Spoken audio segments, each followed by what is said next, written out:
Hello everyone and welcome back to Lucky Loaders 15, where I'll be giving you my selections for tomorrow's racing. But before we get into that, I quickly just want to reflect on my last video, which was for Royal Ascot. Overall, I have to say it was a very disappointing week.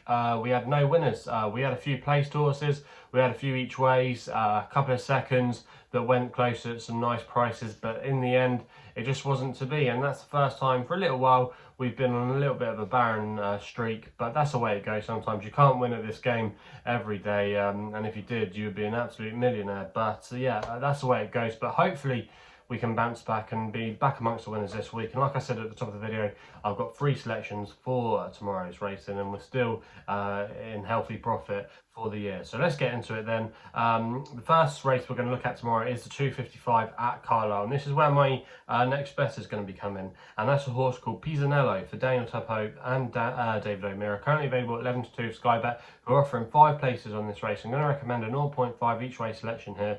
Now this horse I think has got a pretty decent chance in this race. He does have a wide draw, but I don't think that will put him off. I think he'll be held up for a late run, and I think this track will really suit him. He's quite an interesting horse, this Pisello. He was originally trained in France, and this is the kind of horse that David O'Meara likes getting. He likes getting these French horses and then running them in handicaps, and it sometimes takes him a little while to get to grips. He came over last year. Like I say, it took him a while to get used to him, but this season he's been in much better form. He's been knocking on the door.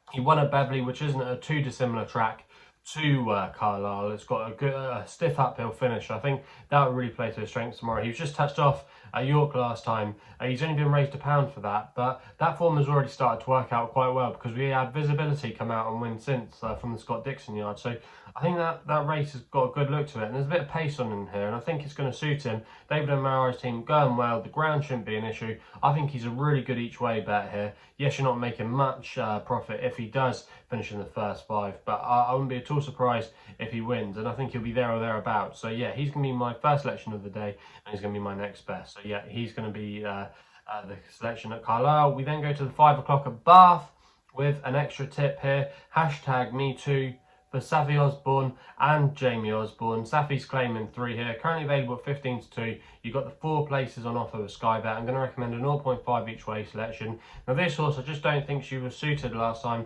by the small field race at Chepstow. She finished second on that occasion, but she wants a little bit of a bigger field to be running over, and she was probably just found for a little bit tap for toe. That was over 10 furlongs, and this trip of a mile 5 tomorrow will really suit her. She's a dual course and distance winner. Yes, she's still a few pounds higher than her last winning mark, but she's a very consistent horse. And Jamie Osborne, I've noticed that she have just come into a little bit of form now. They had a winner at Chepstow on Monday, so I think this horse will be primed for a good run. I think step up and trip should help. The course shouldn't be an issue. Conditions should be in her favour. And yeah, I think she's got a lot to recommend her tomorrow. So that's why she's going to be my extra tip in the 5 o'clock at Bath. We then go to the 6:30 at Bath, where I'm going with my nap with a horse called Pop Dancer for Luke Morris and Tony Carroll, currently available at 10-3. I'm going to recommend a 1-point win bet here.